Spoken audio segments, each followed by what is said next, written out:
Kerajaan Malaysia sentiasa komited di dalam memastikan bekalan makanan sentiasa mencukupi dan bersesuaian dengan keperluan semasa. Kementerian Pertanian dan Keterjaminan Makanan amat komited untuk mempertingkatkan pengeluaran secara domestik bagi mengurangkan kebergantungan kepada import bahan mentah, seterusnya merapatkan jurang imbangan dagangan balance of trade sektor agro makanan. Dasar import beras ketika ini adalah kaedah menghadapi cabaran ketidakstabilan harga beras antarabangsa.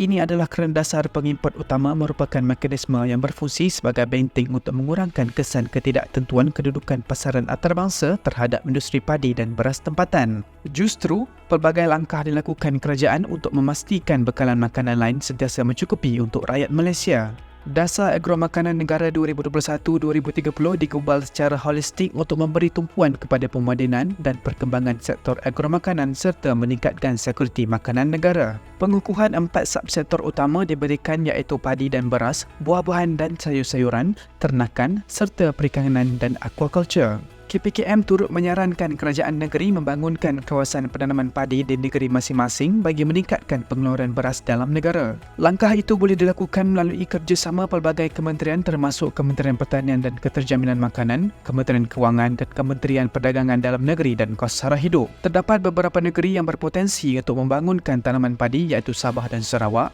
selain kawasan sawah terbiar di Negeri Sembilan dan Johor. Dalam Belanjawan 2024, sejumlah RM400 juta diperuntukkan bagi melaksanakan program pengukuhan keterjaminan makanan. Antaranya sejumlah RM150 juta untuk bekerjasama dengan kerajaan negeri dalam mengoptimum penggunaan tanah bagi meningkatkan hasil tanaman dan ternakan. Bagi menyokong peningkatan kapasiti pengeluaran produk pertanian dan daya saing agropreneur muda, Agrobank menyediakan kemudahan pinjaman kepada pengusaha agro makanan dengan ketersediaan dana sehingga RM430 juta.